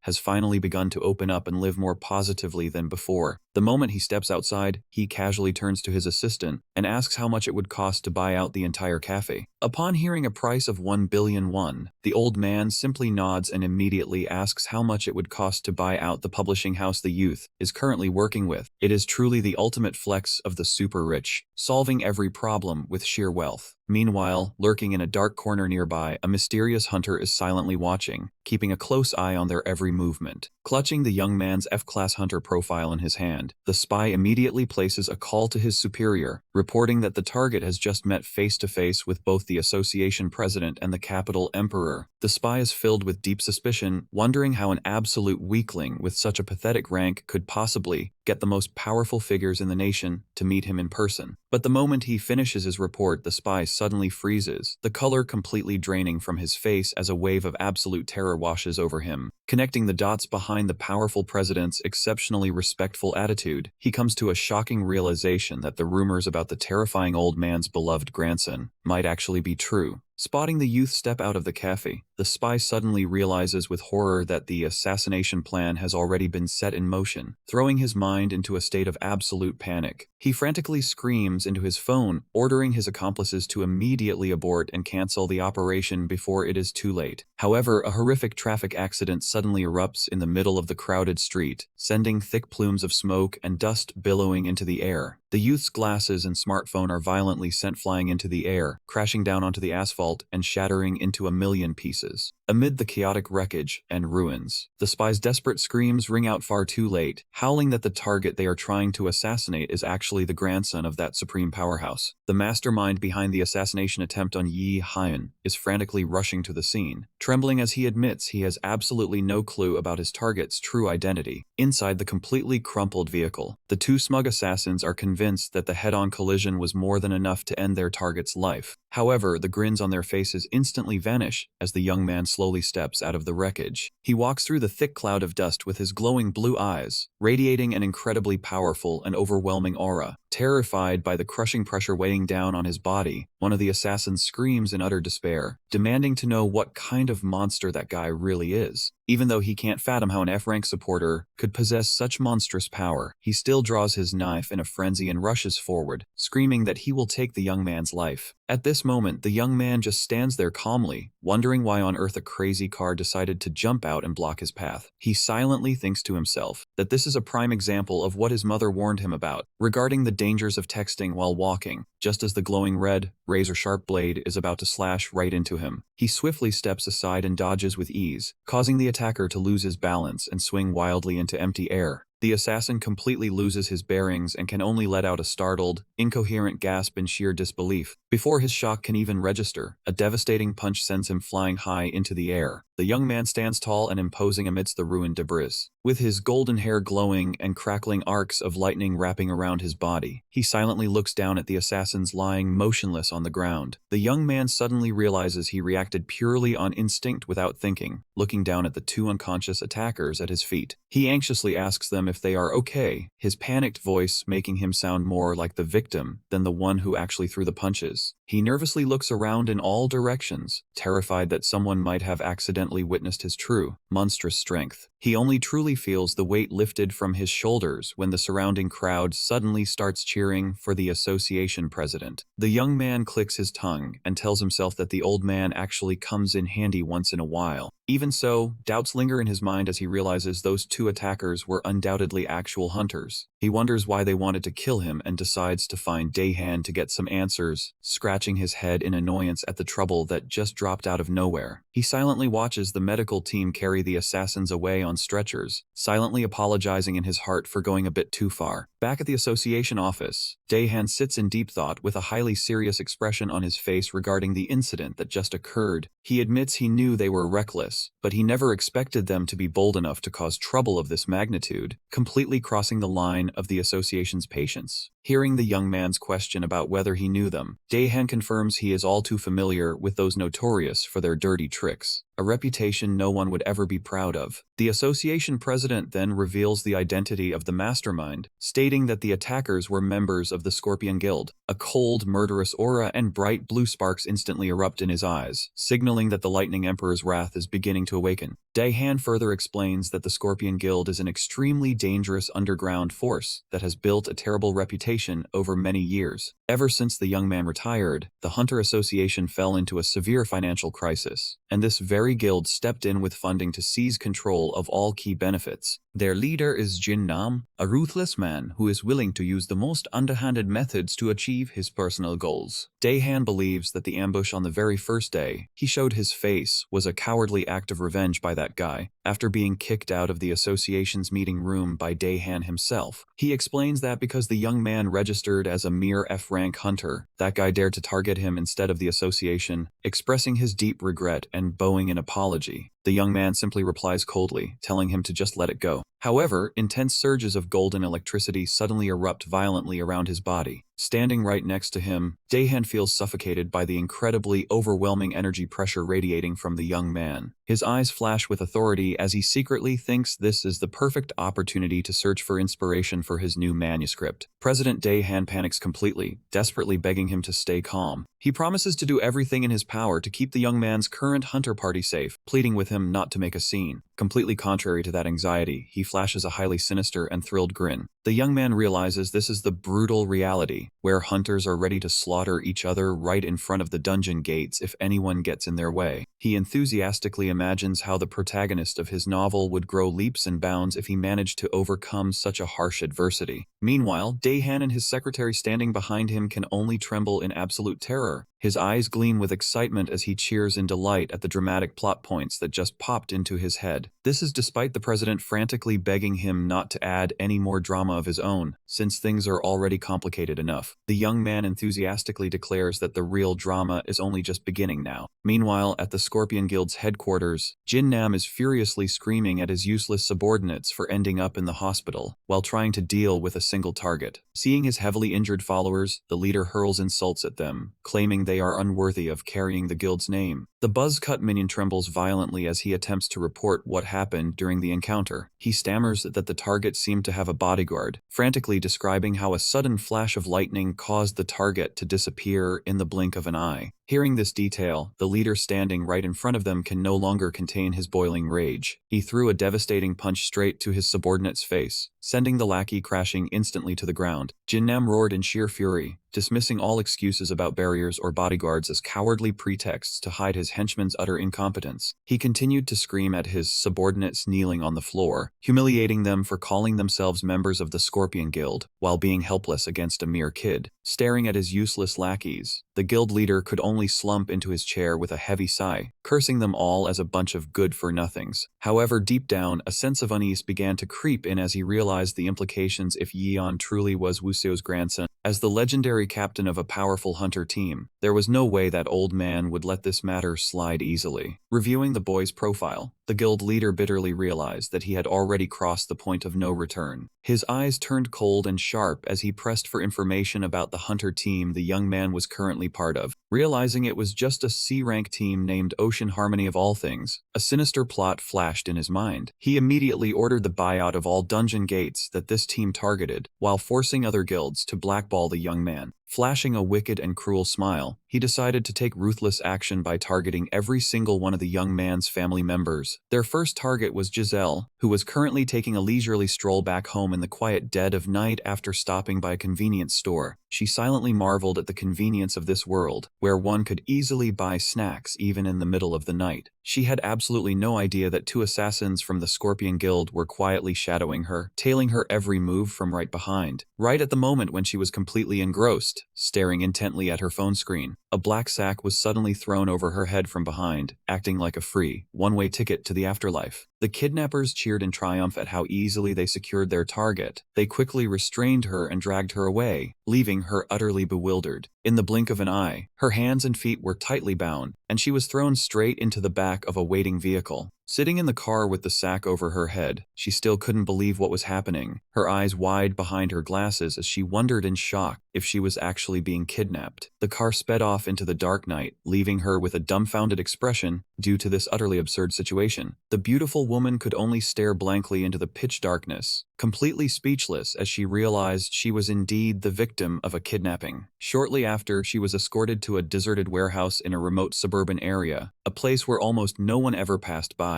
By now, she was tied securely to a wooden chair, her head completely covered, which entirely blocked her field of vision. As it turned out, the boss Jin Nam wanted revenge on the young man, so he had ordered his underlings to kidnap his rival's older sister. To him, this was the price that had to be paid by anyone foolish enough to offend the Scorpion Guild. The boss roughly reached out and ripped the hood off her head. He wanted nothing more than to see absolute terror on her face, serving as a lesson for her brother who had crossed the wrong person. Yet, the moment the cover was removed, her cold, completely unfazed face appeared right before their eyes. Seeing her reaction, the entire group began to sense that something was seriously off. The girl's face looked terrifyingly familiar, causing the henchmen to break into a cold sweat as they realized they were in deep trouble. In reality, besides being the young man's older sister, she also held an incredibly terrifying identity. She was none other than one of the 12 strongest heroes in the country, known by the title G-Cell. These fools had no idea they had just provoked a true beast, and this time, they were completely beyond saving. A moment later, the young man received a text message sent by his beloved older sister. In the attached photo, she was smiling brightly for a selfie, while the gangsters behind her were kneeling in repentance after getting utterly thrashed by her. Unable to accept this humiliation, his henchmen cried out in frustration, unable to comprehend why their boss was trembling in fear before a young girl. Thinking she was all looks and no real strength, they rallied one another to charge forward and risk their lives to regain the gang's honor. Hearing this, Jin Nam immediately roared and berated his subordinates as fools who didn't know their place before the true identity of G-Cell. In absolute terror, he recalled the destructive power of this rank fire mage, who always reduced everything to ashes with the colossal heat radiating from the dungeons. Furious, he continued to lash out at his foolish henchmen for daring to look down on a peak S-rank hunter. Taking a drag from his cigarette, he bitterly wondered how his plan had gone so horribly wrong, never imagining that Giselle was the granddaughter of the powerful old man Wu Xiu. Initially, he only wanted to intimidate that small Frygate supporter, but now he had no choice but to order a retreat and swear revenge for later. Just as he was about to turn around and retreat, a cold voice rang out demanding him to stop, freezing him in his tracks with his bruised face still on display. His lackeys trembled in absolute terror as they watched the silhouette of the red-haired woman slowly approaching them. They stammered, begging for mercy and even promising to escort her all the way home to make amends. But she only smiled faintly and shook her head. The female mage nonchalantly declared that she had just changed her mind, and that burning their hideout to the ground sounded like much more fun. With a simple snap of her fingers, wild flames suddenly erupted and consumed everything around them, leaving the assassins screaming in a violent sea of fire. She casually explained that it was rare for her little brother to ask her for a favor, so she wanted to see what was going on, before suddenly hardening her expression and demanding to know if they had the guts to touch her brother. The boss stood frozen before the overwhelming pressure of this rank hero, fully realizing he had provoked someone he never should have messed with. She asserted that this was the price for daring to upset her brother, since teasing him was a privilege reserved solely for her. A colossal pillar of fire shot straight up into the night sky, reducing the Scorpion Guild's entire base to a pile of ashes. Standing amidst the ruined and desolate scene, she gently brushed her hair back and flashed a smug, victorious smile. Watching the assassins get blown away in a sea of raging red flames, the girl accompanying Yai Hun couldn't hide her absolute excitement. Giselle posed elegantly and smugly, secretly thinking to herself that she looked just as cool as a main character in a comic book right now. The Scorpion Guild's kidnapping of Giselle finally ended in a disastrous defeat, with their entire guild completely wiped out, and the survivors left lying in hospital beds, covered from head to toe in bandages. All of South Korea was shocked by this unprecedented kidnapping of an S-rank hunter. Across every office, people couldn't stop gossiping and mocking it as a mass suicide, joking that the Scorpion Guild got too cocky, just because they were the strongest at A rank, only to end up tasting a bitter defeat. While the public was still buzzing with excitement, our young protagonist had to face another horrific nightmare, known as his manuscript deadline. He frantically messaged his editor, Kyungmo, to apologize, promising to submit the work tomorrow, because the fear of missing a deadline was far more terrifying than any dungeon monster. However, right in the middle of this critical and intense moment, Giselle kept annoying him, screaming and demanding to know why he had personally come to rescue her and destroy the Scorpion Guild. He angrily yelled, kicking her straight out of the room so he could finally focus on his work. Yet she remained incredibly stubborn, shamelessly standing there with a face full of curiosity. He coldly told her to use her wish if she wanted to know, but she immediately brushed the idea aside. Watching her slowly trudge outside, he muttered and complained about his manuscript being delayed because of the Scorpion Guild, and now he was being bothered by a violent gorilla. Instantly, a spine-chilling wave of murderous intent enveloped the entire room. Giselle whipped around with a terrifying expression, grabbed him straight by the throat, and roared, "You've got some nerve? Calling me a gorilla? Fine, I'll teach you a lesson today." His eyes widened, his face turning blue from suffocation as he could only stammer and beg in vain. Despite her little brother figure struggling, she had absolutely no intention of loosening her grip. In his moment of crisis, he used every ounce of his remaining strength to choke out the truth that the Scorpion Guild had dared to bully his own guild. Hearing this, she finally let go, leaving him to collapse onto the floor, gasping heavily for air. He lay flat on the ground, coughing violently while muttering complaints that he had almost lost his life before his story was even finished. Giselle was stunned, unable to believe her ears as she stuttered. Your guild? Still shaken up, he clutched his neck and nodded, admitting that he didn't like unnecessary attention, so they should keep this a secret for now. But before he could even finish his sentence, her excited scream echoed through the entire house. Awesome, he joined a guild. He could only grit his teeth, silently cursing her extremely moody personality. Right away, a loud scolding drifted up from downstairs, cutting off their bickering and telling them to quiet down and eat dinner, proving that whether you're S rank or F rank, everyone fears their mother. The next morning at the guild headquarters, Seung-ho looked in surprise at the items in his hands. The young man politely handed over a gift bag and said his parents sent their thanks for accepting their son into the guild, causing Seung-ho to wave his hands in flustered refusal. Seung-ho mentioned that their eldest brother was currently asleep and Yong Shishi had returned late, so he hadn't woken up yet this morning. I'll let them know about this later, he said. Suddenly, Seung-ho curiously asked if he had heard about the Scorpion Guild kidnapping Giselle, while the young man calmly continued taking notes in his logbook. Seung-ho laughed gleefully because the bastard who dared to steal their gate rating rights had finally received some instant karma. Meanwhile, he could only offer a wry smile and silently apologize, knowing that he was the actual cause of the entire incident. However, Seung-ho suddenly fell silent, looking suspicious and finding it puzzling that two events of completely different levels could be so coincidentally connected to each other. He broke into a cold sweat in panic, while Seung-ho firmly asserted that there was definitely a hidden secret behind all of this. Seung-ho continued to analyze how bizarre it was for a large A-rank guild like Scorpion to steal gate-clearing rights from a small guild like theirs, only for them to immediately turn around and recklessly carry out a shocking kidnapping targeting an S-rank hunter. Looking at his teammate's serious expression, the young man trembled so violently that sweat poured off him like rain, his hands gripping his notebook tightly out of fear that his true identity had been exposed. As he wrote, he nervously wondered to himself if his rogue actions would cause trouble and get him kicked out of the guild. Seung-ho thoughtfully summarized the entire situation, declaring that there was only one logical conclusion to all of these strange events. Seeing his teammate walk over and call his name, he was so terrified that he shook uncontrollably, his heart pounding wildly in his chest. He frantically scribbled in his notebook and begged for forgiveness, promising never to do it again and pleading not to be fired, but things turned out completely different. Seung-ho cheerfully announced that their guild was about to strike it rich, holding up a shiny card and claiming that those high-ranking hunters fought over the gate for a very special reason. His excited teammate explained that inside the gate they were planning to bid on, there must be a massive hidden treasure waiting to be discovered. The guy laughed in delight because now that their rivals were wiped out, the gate-clearing rights had been returned to them, and he began to daydream about a wealthy and luxurious future. However, he suddenly took a devastating kick right to the face from Guildmaster Se-song, who was grumpily demanding some peace and quiet so he could sleep. The Guildmaster scolded his subordinate to stop his wild daydreams about treasure so he could finally get some decent shut-eye. Despite his boss's annoyance, the guy still insisted that this card was a hard-won prize they had struggled immensely to win at the auction. The Guildmaster turned to urge him to get moving quickly, since they had to work as mercenaries after finishing this job, leaving his teammate to sigh and wish they would find the treasure soon so he could retire. He breathed a sigh of relief for keeping his job, and right at that moment, the phone in his pocket vibrated to notify him of a new message. Opening his phone, he was stunned by a message from his editor Kyungmo, requesting an urgent meeting regarding the manuscript he had submitted this morning. He was incredibly anxious, sweating profusely as he thought he was about to face another round of harsh and brutal criticism. At the cafe, his editor was already waiting and began by praising his writing for improving significantly, adding that he had been very close to getting fired. He was absolutely overjoyed by the praise, silently sighing with relief that his work wouldn't be axed midway through its run. However, the editor immediately asked a question that turned the atmosphere serious, wondering when the story's protagonist would actually level up to B rank. Although editor Kyungmo admitted that Hyun's writing style had become much more realistic and engaging, he still felt that the manuscript was missing something. He explained that the current plot was far too peaceful, filled with nothing but mundane slice-of-life events, and lacking the critical turning points needed to push the protagonist past his limits. From the editor's perspective, a classic fantasy story must build a journey starting from absolute obscurity, forcing the protagonist through relentless trials and grueling training to power up. It is this grueling struggle to overcome adversity that delivers ultimate satisfaction to the readers, which left the young author silently wondering if he really had to write a script designed to torture his own brainchild. Kyungmo immediately brought up the 12 legendary apostles as an example, pointing out that they never started out with overpowered abilities, but instead had to survive countless, near-death battles. In order to reach their current supreme status, it was that brutal tempering process that truly captivated the public, making the masses go wild and worship them like gods. Clicking his tongue, he added that perhaps the Thunder Emperor was the only exception, given the widespread rumors that the legendary hunter had awakened his innate, godlike powers the moment he was born. Hearing this, the young author could only break into a cold sweat, offering a forced, awkward laugh as he admitted he still wasn't quite sure how to handle the plot moving forward. Kyungmo gently set his coffee cup down on the table. He firmly declared that it was high time for the protagonist in his story to undergo a true transformation and grow up. The editor demanded that in the next chapter, he must introduce extreme trials to force the main character to unleash his hidden potential and level up his powers. The moment he finished speaking, Kyungmo glanced at his watch and hurriedly stood up to take his leave, needing to prepare for another important meeting. However, before heading out, he still made sure to leave a heavy, thought-provoking piece of advice for the young author. He hoped the author would think more seriously about his own personal concept of growth, as that was the true foundation for breathing life into his characters. Watching the editor's figure disappear in the distance, the young man rested his chin on his hand, his mind spinning with the editor's question about the true meaning of growth. He scratched his head in frustration, wondering what kind of magic this so-called character growth possessed to make it so critically important. In his mind's eye, he pictured hunters locked in a bloody struggle against hordes of ferocious monsters inside a dark dungeon, where the line between life and death was razor thin. Sitting alone in the dim room, the young author kept his eyes glued to the glowing computer monitor, his face worn with exhaustion and anxiety. Feeling completely stuck, he finally decided to log onto an online forum to seek help for this perplexing dilemma. He published a post asking for advice on how to write a hunter protagonist's development, expressing his frustration at not knowing how to convincingly depict a transition from C rank to B rank. Right away, a user named Lamb commented that it was simple, just give the character a magic buff or an OP treasure, making him wonder if it was really as basic as having his character lift weights. However, another user named Hungry argued that relying solely on external power-ups makes a story shallow, helping the author realize that physical strength isn't enough. The core lies in the character's inner growth. With his fingers flying across the keyboard, he quickly typed out a follow-up question, begging for a clear explanation of what inner growth actually meant. According to Hungry, it could be the journey of overcoming past trauma, or a lone wolf learning to open up and connect with teammates. Even standing side by side with allies to face death and break their limits together is a powerful form of human growth. All of these abstract and philosophical concepts immediately sent the young author's brain into a state of severe information overload. He slammed his head onto the desk, groaning that he was writing an action-packed hunter novel, not a psychology thesis, before collapsing onto the keyboard in sheer frustration. The young man listlessly admitted to himself that he was completely clueless and lacked any real-world experience in such deep, emotional matters. Suddenly, a spark of inspiration hit him, bringing a confident smile to his face as he realized that while he lacked personal experience, he could just observe real-life hunters in action. Meanwhile, at a dungeon gate, the atmosphere instantly froze with tension as a panicked warning scream echoed through the air, signaling the arrival of a dangerous monster. A massive bear monster clad in stone armor, its eyes glowing with bloodthirsty rage, suddenly burst forth, roaring furiously as it charged straight into the team's vanguard. Facing the ferocious beast, Saesong and his squad drew their weapons, their voices booming as they ordered everyone to fall into defensive positions. While the young author stood quietly in the back to take notes, the beast swung its razor-sharp claws, slamming a devastating blow onto the earth. The thunderous impact kicked up a massive cloud of dust, fracturing the ground and sending a powerful shockwave ripping across the battlefield. The crazed bear beast charged forward relentlessly, looking to tear apart anything in its path. However, Saesong swung his broadsword just in time to block the heavy strike, sending bright sparks flying as the sharp claws clashed with the heavy steel blade. He flashed a provocative grin, bluntly declaring that he tended to get a bit rough when dealing with stubborn bastards. Immediately after, the brave commander barked out orders, calling for backup from his nearby teammates. The two hunters in the rear shouted in acknowledgement, unleashing their skills in unison as they charged the beast with a barrage of attacks. Watching the fight from the rear, the author sighed in disappointment, scribbling a few brief, uninspired lines into his notebook. There was absolutely nothing new here. He broke into a cold sweat, realizing he wouldn't get any creative inspiration from such a one-dimensional battle. After all, for the past 3 weeks, ever since their encounter with the otherworldly deer monster, all the way to giant crocodiles and even pink rabbit beasts. The party had used the exact same outdated strategy without a single tweak. The author cried internally, frustrated that he couldn't spot a single sign of character growth or a new lesson to write into his novel. A nightmare of his editor coldly shredding his manuscript flashed through his mind, accompanied by a harsh threat of termination that crushed his spirit. The young man fell to his knees on the cold dungeon floor, weeping in absolute and utter despair. Once the massive beast was slain, Song let out a sigh of relief, praising his squad for their seamless teamwork. Glancing back to see the recruit clutching his head in panic and muttering nonsense, the leader wondered if the guy was having a mental breakdown, sighing as he wrapped up the raid. Right at that moment, Yongsik waved his hand and called out to their squad leader. Running over eagerly, he asked the leader if he had forgotten something important, which made the leader think of dungeon loot distribution, only to be immediately brushed off. Clenching his fist in excitement, the young teammate shouted that while money was indeed important, the guild still needed to throw a massive party to celebrate their return and welcome the rookie, leaving the exhausted, sleep-deprived leader frozen as the guy slung an arm around his shoulder. Seong broke into a slight sweat, giving a strained laugh as he declined, using the excuse of being busy playing the role of a good father today to politely excuse himself. He waved goodbye, promising to hang out with everyone another time, and then slowly sauntered away. Watching his figure fade into the distance, Yongsik wondered what on earth had happened to his senior, but Seung-ho only quietly explained that, after all, he was the sole pillar of his family. Under the brilliant glow of the sunset painting the entire sky in shades of crimson, the guild leader stood quietly on the bus, heading toward a place of immense importance to him. His gaze grew unusually gentle as he stared out the window of the moving vehicle. He stopped by a bookstore, meticulously picking out a brand new novel. Then he dropped by a roadside florist to pick out the most beautiful, vibrant bouquet of fresh flowers. With a bag of fruit in one hand and a fragrant, colorful bouquet in the other, the hunter's usually rugged face now clearly showed an expression of pure happiness and eager anticipation. His final destination was none other than Seoul Hospital. The moment he stepped inside, his face lit up with absolute joy, especially when he saw his young son sitting quietly on the hospital bed next to his mother. As soon as he spotted the familiar figure, the little boy squealed with delight and called out to his dad. He walked over with a broad smile, warmly asking how his beloved son had been doing lately, completely transforming this battle-hardened king of the battlefield into a gentle, doting father. Young Gio excitedly bragged to his dad that he had finished every last bite of his meal. Seeing how well-behaved his son was, he pulled out a special gift he had prepared beforehand to reward the boy. It was a novel titled, Why You Shouldn't Search for Love Hunter Stories by the author Nam Megang. The little boy was thrilled, his eyes sparkling with pure excitement as he took the long-awaited book from his father's hands. He gently asked if this was what he wanted, and the boy nodded eagerly, crying out in absolute happiness. The boy clutched the book tightly to his chest, smiling brightly and thanking him endlessly, feeling so proud to have such an amazing father. After comforting his son, he turned to look at his wife with eyes full of deep affection. He shyly scratched his head, then suddenly presented the beautiful bouquet he had hidden behind his back, leaving his wife stunned as she softly asked what this was. He gently took his wife's warm hand in his, then he softly explained that even though they had both accidentally forgotten about it for many years, today was actually their incredibly meaningful wedding anniversary. In the warm atmosphere filled with love, the husband and wife shared a deep, passionate embrace. However, right after that, they both gasped and spun around in panic as their instincts screamed that something terrible had just happened. What met their eyes was a horrifying scene, with drops of bright red blood dripping down, soaking the pristine white pages of the book. Gio sat motionless on the hospital bed, his face pale and his eyes wide and lifeless, while a stream of blood flowed continuously from his nose down to his chin. The father and his wife were completely frozen in shock, terror and disbelief written all over their faces as they watched their son suddenly fall into critical condition right before their eyes. The boy slowly lost consciousness, his weak body collapsing onto the bed as his breathing grew fainter, leaving the father to do nothing but scream his son's name in heartbreaking agony. In the quiet hospital room, the boy's heavy, labored breathing continued to echo beneath the oxygen mask. The doctor stepped forward to reassure the couple, saying that fortunately the medication was working well and things had temporarily stabilized. Looking at the wife weeping bitterly by the bedside, the doctor solemnly reminded them of a harsh truth, that the child child's rare illness would only worsen with exposure to mana. The doctor looked at him with concern and frankly advised that, although he knew the family's financial situation was difficult, the boy needed surgery as soon as possible. He could only hang his head in silence, his trembling hands clenching together in sheer devastation. Utter helplessness washed over him as he thought of the astronomical cost of the surgery. He knew it had to be done, but he had no idea where to find such a huge amount of money. The doctor could only sigh, promising to get everything ready so they could perform the surgery at a moment's notice, as long as he could secure the necessary funds. Standing all alone in the hospital corridor, he grit his teeth and clenched his fists so tightly they began to shake. He scratched his head in frustration, wondering if he should borrow money from everyone he knew, or if he would have to take on dangerous mercenary missions to save his son's life. Seeing his wife still sobbing uncontrollably next to their son, he tried his best to bottle up his own grief. He walked over, gently comforting her and telling her to stop crying, promising that he would definitely find a way to get enough money for the treatment. He forced a reassuring smile to be the pillar of support for his family, confidently declaring that as a top-tier hunter, this small cost was absolutely nothing to him. Suddenly, their son's faint whisper called out, causing both of them to rush over in a panic, asking if he was all right. The boy weakly opened his eyes to look at his parents, calling out to them in shallow, ragged breaths. The father looked at his son with heart-touch, forcing his brightest smile to ask if the boy felt any better, while gently reassuring him that the doctor would make all the pain go away. But the child suddenly burst into tears, his tears streaming down as he uttered a heartbreaking apology, wishing that he had never gotten sick. Choking back his own tears, he urged his son not to think so negatively, but the boy kept sobbing, repeating his wish that he didn't have to suffer from this terrible illness. The boy whispered through his choked sobs under the oxygen mask, saying that if he weren't around, his parents wouldn't have to work so hard and suffer so much. The young boy is in so much pain, blaming himself for being a heavy burden on his parents, while Sazong and his wife are completely devastated by their tragic circumstances. Holding her son's tiny hand tightly, the young mother chokes back her tears, sobbing softly and telling him that it is not his fault at all. In deep anguish, she keeps asking why Jiho has to apologize to his parents at a time like this. She can only bury her face by the hospital bed, weeping bitterly as she apologizes for not giving him a better life and for letting him suffer so much. Unable to contain his anger, the father grips his forehead in sheer agony, his face contorted with desperation, as he vows to save his son from this painful illness no matter the cost. He resolutely promises that they will find a way to cure their son, swearing on his honor as a father to make it happen. Leaving the gloomy hospital behind, he quietly joins a long queue in the crowded street, desperately searching for a life-changing opportunity. He ends up at a hunter brokerage office, a rough place filled with battle-hardened, exhausted people who are just struggling to survive. Unfortunately, the agent inside only gives him a pitying look, flipping through his file before coldly rejecting him, because his massive debt prevents him from borrowing any more money. Walking away with hollow eyes, he feels completely hopeless as every financial door slams shut in his face, leaving him with no choice but to take the dangerous path of a dungeon mercenary. Soon after, he plunges into a treacherous forest, swinging his greatsword to slay a massive monster, just to earn a few measly coins. After a fierce and exhausting battle, the young man collapses onto a rotting log, covered in sweat and gasping heavily for breath. A fellow hunter walks over, wiping away some sweat, and praises his hard work, to which he can only offer a polite nod of gratitude in return. Seeing a formerly promising guild leader reduced to such grueling manual labor, the man curiously asks if he is in desperate need of cash. The hunter can only offer a forced, bitter smile, admitting that he is grinding tirelessly just to scrape together some funds. With an awkward and hesitant look, he musters up the courage to ask his senior if he can lend him some money. As soon as he hears the astronomical amount requested, the older man jumps in shock and yells out in utter disbelief. Hearing the request for 200 million, the senior sighs and points out that all C-rank hunters are struggling, making such a loan impossible, which leaves him hanging his head in bitter disappointment. Just as they hit a dead end, the older man's phone suddenly rings, causing him to pause and gesture for the young hunter to wait a moment. He quickly answers the call to discuss a special gig, asking if a C-rank hunter would be capable of handling the position. After carefully confirming all the details with the caller, the man thoughtfully slips his phone back into his pocket and nods in agreement. Noticing how eagerly the young hunter asks about the opportunity, he warns him that while the pay is incredibly high, the risk of dying is also extreme. The young man immediately steps forward, his eyes burning with desperation, declaring that he is willing to take any risk, no matter how dangerous it might be. The veteran explains that a party of B-rank mages needs a sturdy meat shield to protect them while they cast spells. The target is a high-level B-rank dungeon, which is way too dangerous for a typical C-rank hunter. He emphasizes that the payout upon completion is massive, and his role as the meat shield alone will earn him 100 million, an amount that makes him agree instantly without a second thought. Despite the warnings that he will have to bear the monster's wrath all by himself, and might even die, the young man coldly replies that he is perfectly fine with those conditions. With a resolute gaze and absolutely zero hesitation, he firmly asks his senior to connect him and get him onto that team immediately. Soon after, the young man finds himself on the battlefield, standing tall against a giant orc holding a flaming battle axe oozing bloodlust, reminding himself that retreat is not an option. Behind him, the mages are frantically channeling mana into their staves, shouting in panic and demanding that this C-rank shield bearer hold the line if they want to survive. The savage beast unleashes a deafening roar, its eyes bloodshot with murderous intent, as it swings its massive axe straight down toward his position. Gritting his teeth, the young man answers the incoming attack with a fierce roar of his own, steeling his resolve to fight to the end. Summoning every ounce of his strength, he raises his greatsword to meet the earth-shattering impact from his enemy head-on. Under the crushing weight of the monster's strike, the young man's feet sink deep into the ground as he is gradually pushed back. At the precarious boundary between life and death, the heavy financial burdens that have crushed him for so long suddenly flood his mind. He hears his landlord's cold voice demanding a rent and deposit hike, accompanied by a heartless threat to kick his family out onto the street if they cannot pay in full next month. The nightmare does not end there, as his guild's office rent also receives a sudden, massive increase, backing him into an absolute corner with no way out. Yet, what breaks his heart the most is the doctor's haunting warning that his son needs urgent surgery to save his life. He roars out in sheer agony, sweat mixing with blood as it pours down his face, which is contorted with resentment and the overwhelming unfairness of it all. The young man tells himself that no matter how harsh this world is, and no matter how many burdens are piled onto his shoulders, he absolutely cannot afford to fall. Armed with an iron will that transcends the limits of a C-rank hunter, he is determined to show this cruel reality, that these hardships will never break him. Channeling every bit of his remaining strength, he pushes the massive beast back, his desperate cry echoing through the dungeon as he declares himself the bedrock of his family. Even though he braced himself against the enemy's crushing blow, the greatsword in his hands cannot withstand the terrifying pressure and shatters into 100 pieces. A deep, fatal slash tears across his chest, leaving him barely able to gasp in pain before collapsing under the overwhelming power of his foe. While he lies motionless in a pool of blood, his selfish mage teammates only panic and flee, urging each other to channel their remaining mana into a final strike without a single thought for his survival. Drifting into a semi-conscious state as blood continuously trickles from the corner of his mouth, his awareness begins to slowly fade away. The image of his young child's bright, innocent smile suddenly flashes in his mind, causing him to choke back tears as he silently apologizes for being such a useless father. A soft morning light begins to stream through the window of a cramped studio apartment, chasing away the cold darkness of the night. A young author sits dazed in front of his computer screen, his eyes bloodshot and dark with fatigue, as he mutters about his editor's demands to revise the plot. He feels like his body is on the verge of collapsing after staying up all night surrounded by empty energy drink cans, yet he still hasn't found a new direction for his character. Right then, his phone suddenly rings, shattering the silence of the room and displaying an incoming call from an old acquaintance. Yae-han quickly picked up the phone to answer Seung-ho's call, utterly exhausted with dark circles under his eyes and an energy drink sitting right next to him. His face suddenly went pale. Behind his glasses, his eyes widened in sheer shock at the devastating news from the other end of the line, and he stammered in disbelief. The steady dripping of the IV drip echoed through the suffocating silence of the hospital room. Their eldest brother, Se-seong, lay motionless on the hospital bed, his gaunt face covered by an oxygen mask, while his wife knelt beside him, sobbing as she held his hand tightly. Standing quietly outside the door, he watched the heart-wrenching scene unfold in a daze. He finally understood everything. It turned out the eldest brother had taken on perilous mercenary work just to afford surgery for his sick son. Standing beside him, Seung-ho could only nod in somber confirmation. Seung-ho clutched his head in absolute helplessness and regret, cursing their stubborn eldest brother for treating them like total strangers. Seeing his senior in such agony, he scratched his head and hesitantly offered to lend a hand, hoping to ease Sesong's financial burden. He softly asked how much money was needed for the medical treatment. Upon hearing this, Seung-ho's eyes lit up with hope as he suddenly remembered his junior's identity as the ultimate Lightning King. However, the smile on the older man's face quickly faded, and he froze. Seung-ho lowered his head in silence and firmly declined the kind offer, even though he was deeply grateful in his heart. Stunned, he asked why, and Seung-ho explained that if their eldest brother had wanted to rely on others, he would have asked for help long ago, instead of bearing this burden alone to the point of collapse. Seung-ho admitted he had tried to convince their eldest brother to bring the junior into the guild to share the load, but to Sesong, he was never a legendary Lightning King to be exploited. To their eldest brother, he was simply the youngest sibling who needed to be protected and shielded within the guild. Right then, Yongsik's voice echoed from down the hallway, announcing that he had successfully contacted the B-rank hunter team their eldest brother was working with. Seung-ho replied and ran a hand through his hair with a sigh, deeply worried about their eldest brother's stubbornness and excessive pride. He placed a hand on his junior's shoulder and solemnly told him that if they relied on his strength now, he would feel utterly ashamed of himself. Insisting that the guild would handle everything themselves, the older man quietly turned around and walked down the hospital corridor. Seung-ho's face hardened as he gave a silent, determined nod. Faced with that resolve, he watched him walk away with a sincere look, offering to tag along and help out not as a powerhouse, but simply as their youngest brother. Soon after, the scene shifts to a gloomy dungeon gate where monsters begin to pour out like a flood, forcing the mage commander to scream orders for the team to form up. The armored skeleton soldiers charged aggressively, making the impatient commander yell at the C-rank tankers to quickly step up and block the front line. Without hesitation, Seung-ho and Yongsik charged straight ahead to engage the enemy, quickly throwing themselves into the perilous fray. A tense melee clash officially erupted as they fought to halt the advance of the aggressive skeletal monsters. The battle raged fiercely as he gritted his teeth, bracing himself to block the slashing blows from a skeletal knight's sword. From the rear, the furious mage guild leader kept barking orders as he saw the defensive line waver, demanding they hold off the monsters at all costs, despite the overwhelming pressure. However, they were overwhelmed, and a monster slipped through. The commander lashed out again, leaving Yongsik sweating bullets as he apologized while struggling to deal with the rest. After repelling the first wave of monsters, the team paused before the massive, imposing boss gate to prepare for the upcoming battle of life and death. The two of them slumped to the ground in exhaustion. Yongsik groaned in pain, his hands completely numb from the heavy impacts he had endured so far. Staring at the gate before him, Seung-ho realized with a shudder the massive gap in strength inside a B-rank dungeon, as even fighting the minor mobs had left him completely drained. Across from them, the mage guild members began to whisper anxiously, muttering that hiring only C-rank tankers for this raid was far too risky. They fearfully realized that in their current exhausted state, defeating the boss inside would be impossible, putting the entire raid party at risk of being wiped out. The commander kept whining that hiring B-rank hunters was just too expensive, which was why he had to grit his teeth and settle for cheap C-rank replacements. He reassured everyone by bringing up their last run, pointing out they had survived thanks to a C-rank mercenary, even though that person had ended up quitting halfway through. Seung-ho listened quietly and understood their fear, while also questioning his own limits in the back of his mind. Clenching his trembling fists, he was terrified of the worst-case scenario where both he and Yongsik would end up gravely injured. Just then, he suddenly emerged from the shadows behind them, giving both of them a massive fright. With dark circles around his eyes and a haggard look that made him resemble a zombie, he softly called out to his two seniors, shocked by their youngest brother's worn-out appearance. They both yelled in panic, asking who on earth had pushed him to such a state. Holding a notebook in his hand, his eyes suddenly flashed with determination as he asked his two seniors if they were ready to trust him and coordinate to hunt the boss together. A fierce battle erupted, and the party went into a frenzy, sweeping through the skeletal monsters with a barrage of powerful, fiery attacks. However, after clearing out the minions blocking their path, the commander realized to his horror that the lead boss had vanished without a trace. The hunters began to suspect that someone had snatched the kill, but the guild leader immediately dismissed the idea, believing no one would be foolish enough to break the Hunter Association's rules. Sensing that things were going south, the assistant advised the guild leader to call off the hunt early since the party's energy was completely depleted. Although the boss had not appeared yet, most of the monsters had been cleared out, so they decided to take a break to recover before resuming the search. Looking at the piles of bones at his feet, the guild leader silently admitted he no longer had enough mana to cast spells, and that to defeat the boss, they would need to stun it first. He asserted with absolute certainty that those weak, useless C-rankers could never create such an opportunity, while the low-ranking grunts in the back were busy gossiping about food and looking down on their teammates. The guild leader coldly declared the raid over. The hunters reluctantly began packing up to withdraw, promising to return for revenge next time when the boss finally decided to show its face. However, just as he was about to turn and leave, a calm voice suddenly echoed from behind. "We've only just begun." The guild president turned back in sheer disbelief, his face filled with doubt. Without even giving his opponent a moment to process what was happening, Ihion calmly raised a single hand forward. Instantly, a massive pillar of light along with countless blinding bolts of lightning shot straight up into the sky. The colossal surge of spiritual energy blew everything around it away, creating a terrifying shockwave that left the group of mages completely frozen in shock. Right from the very epicenter of that violently surging torrent of energy, a terrifying force began to manifest. A massive, skeletal foot suddenly stomped down, crushing the ground beneath it and signaling the arrival of a truly terrifying entity. It was none other than the B-rank skeleton boss, its blazing blue eyes burning with intense, menacing bloodlust. The hunter screamed in absolute terror, and the guild master gritted his teeth, cursing at this unexpected turn of events. But he quickly regained his composure and ordered the entire team to pour all their power into one final attack. A barrage of Tier 1 grand magic spells was activated all at once. Fire arrows, lightning spears, and ice swords clashed together, creating a violent magical storm that bombarded the area. Raging thunder and freezing frost rained down on the monster's head all at the same time, creating an earth-shattering explosion that completely enveloped the entire battlefield. Yet, as the smoke and dust gradually cleared, the guild president fell into utter despair, realizing the monster was still standing tall, completely unfazed by their destructive attacks. Furious, the boss swung its massive club, sweeping through and destroying everything in its path, while the mages were completely drained of mana and engulfed in despair, thinking they were about to write their final wills. At that very critical, touch-and-go moment, he suddenly flashed a bright smile and shouted at the top of his lungs, announcing that this was their golden opportunity to counterattack. Instantly, Sung Ho and Yong Sik locked eyes, their faces filled with sheer determination. Both of them erupted with intense killing intent, launching themselves forward like two arrows tearing through the wind. Sung Ho wildly swung his chain weapon, ripping the air apart, while Yong Sik took full advantage of his agility to swiftly slip through the defensive gaps of the gargantuan beast. Their seamless coordination and terrifying speed left the Mage Guild president jaw-dropped, making him wonder if they were somehow cheating. Despite being only C-rank hunters, the two of them were completely dominating the B-rank boss to everyone's absolute shock, while in the back, this young man quietly held his notebook. His eyes gleamed with absolute confidence as he watched everything unfold exactly according to the script he had written. Sung Ho suddenly realized that every single detail of the current battle was playing out precisely within the youngest member's calculations. He whipped his chain, striking the monster's flank with immense power, silently admitting that everything was indeed as accurate as the boy had said. Rewinding to a few minutes earlier, both Sung Ho and Yong Sik stared at the notebook in his hand in disbelief, gasping in sheer shock. The young man proudly explained that this was a strategy he had formulated based on the association's records, and since it was his first time planning a battle below rank, he had researched it thoroughly. He pointed out that this boss was the Giant Bone King, which possessed devastating power in every strike, but was extremely slow and clumsy. Its fatal weakness lay in its joints, and with their superior speed, Sung Ho and Yong Sik could easily strike before it even had a chance to retaliate. Hearing him say that he would give the signal to engage, Sung Ho could only stand frozen, asking if their youngest brother had prepared all of this beforehand. Dumbfounded, Sung Ho asked if he had really analyzed and researched all of this information in just a single night. The young man sheepishly scratched his head, humbly stating that he simply had a bit of a knack for writing. After all, he was still just a novice writer, and to an author, doing background research was considered the most basic skill. The image of him staying up all night, working tirelessly at his desk, to draw up a detailed diagram of the monster's weaknesses flashed vividly in their minds. Having such excellent support, Sung Ho eagerly charged forward to attack, silently thanking his youngest brother, and ready to claim the reward money to save his niece. The Giant Bone King let out an earth-shattering roar, just as predicted, right before delivering a thunderous slam. Immediately, the young man signaled his teammates to scatter and dodge, aiming to distract the enemy. Yong Sik swiftly dodged, slipping past the devastating downward strike of the massive club. Then, he aimed directly at its weakest joints to deliver a critical blow. He leapt high into the air, channeling all his strength into the descent, and shouted out his incredibly cool skill name, Super Dual Ion Lightning Flash. A powerful lightning-infused slash struck the monster's leg directly, causing it to stumble and lose its balance. Seeing that the enemy had been successfully suppressed according to plan, he shouted from behind, urging Seung-ho to deliver the finishing blow. Without wasting a single second, Seung-ho dashed forward as fast as a flying arrow, channeling all his strength into the decisive strike, aiming straight for the energy core. The glowing blue core exposed in the center of the skeleton's chest, intending to finish it off once and for all. A blinding explosion of energy erupted right at the point of impact. But instead of shattering the core, a terrifying pressure suddenly rebounded, making the smile on Seung-ho's face instantly vanish. In its place was a look of pure shock as he was blown backward by the blue light in an instant, much to the astonishment of his teammates. Both Seung-ho and Yong-sik stood there with their mouths wide open, completely shocked by this completely unexpected turn of events. He stood jaw-dropped in utter shock at this development, which had gone completely off the rails and outside of their calculations. Standing in the back, Ihyun couldn't hide his shock either. He clutched his notebook tightly as he realized that their previous all-out attack had been completely reflected back at them in the most absurd way possible. Staring at the dungeon monster that was still standing strong and emitting an even more terrifying murderous intent than before, the young man suddenly realized a crucial truth hidden beneath the boss's white bones. Damn it, where to go wrong in my calculations? He came to the grim realization that no matter how perfect a strategy was, it was still just theory. Without basic, raw power, there was absolutely no way these low-level hunters could defeat such a monster. Watching his teammates tremble in despair as they realized this entity was far beyond their reach, he could do nothing but grit his teeth in sheer helplessness. Bright yellow sparks of electricity began to crackle in his palms as he told himself that he had no other choice but to step in and take action directly. But right at that critical, hair-raising moment, Seung-ho suddenly roared out Yong-sik's name, demanding that his junior recall the coordinated tactics their guild had been practicing every single day. He froze in surprise, his eyes widening as he realized that something unexpected was about to happen. It seemed that his teammates still had another trump card up their sleeves, one that was completely left out of the calculations in his notebook. Even though guild leader Sasong was not present, Seung-ho confidently declared that the team would combine their strength to fight and carry their leader's share of the burden. Yong-sik excitedly took the order and immediately cast a familiar skill to draw the enemy's attention toward himself. He dashed forward like a madman, hurling insults at the boss and calling it a brainless, eyeless skull as he ran. He even unleashed an incredibly arrogant taunt skill, driving the monster into a complete, blind rage. That was truly a savage verbal taunt from the young hunter. Infuriated, the Skeleton King chased Yong-sik like crazy, while the latter ran for dear life, screaming out signals to Seung-ho. Right on cue, Seung-ho threw his chains to wrap tightly around the monster's legs, then pulled with all his might, causing it to lose its balance and crash to the ground. Seizing this once-in-a-lifetime opportunity, while the giant monster was still staggering and disoriented, Yong-sik immediately spun around on his heel, channeling all his energy to prepare for the decisive finishing blow. Flashing a confident smile at his teammate, he shouted, asking if they should use Big Brother Sasong's ultimate move right now. Seung-ho immediately nodded in agreement. In his heart, he knew that if guild leader Sasong were here, a single blow would have been more than enough to shatter its energy core. However, the desperate situation they were in forced both of them to pour every ounce of their strength into this single, life-or-death strike. A slash carrying a powerful wave of magic was unleashed, aiming straight at the glowing green energy orb in the center of the boss's chest. The cracks on the monster's giant skull began to leak a violent surge of energy. A blinding blue light burst from deep within the skeletal frame, looking just like a bomb about to detonate. A terrifying explosion of spiritual energy immediately swept through the area. The blinding blue light quickly enveloped the entire dungeon space. The Bone King boss shrieked in absolute agony as its massive body began to crack, slowly crumbling into pieces. Its colossal body collapsed, turning into magical dust that faded into nothingness before the spectacular joint attack of the two C-rank hunters. The mages stared blankly at the ruins before them. A girl trembled, whispering in disbelief that the final boss had truly been defeated. Realizing the nightmare was finally over, everyone burst into pure joy, celebrating that they had survived and could return home safely. Watching from a distance, Eon quietly lowered his notebook. His eyes, hidden behind glasses, showed clear admiration for the performance he had just witnessed. He thought to himself that they had exceeded all his calculations by refusing to give up on the brink of death. At that moment, Seung-ho walked over with a smile to help Yong-sik up from the floor. This young man realized that his comrades had actually created a brand new tactic on the spot, relying entirely on their own latent abilities. A satisfied smile appeared on the Thunder Emperor's face as he clearly noticed the remarkable progress made by his companions. He quickly walked toward his teammates, who were exhausted but filled with the immense pride of victory. The scene now shifts to the intensive care unit of the hospital. That was where Guildmaster Saesong lay unconscious on his hospital bed. Under the pale light, his gaunt face and dry lips constantly whispered the name of his little son Jiho. In his delirium, the miserable father constantly blamed himself for not doing better to protect his child. Groaning softly, he slowly opened his eyes and looked around in confusion, realizing he was still alive. The Guildmaster immediately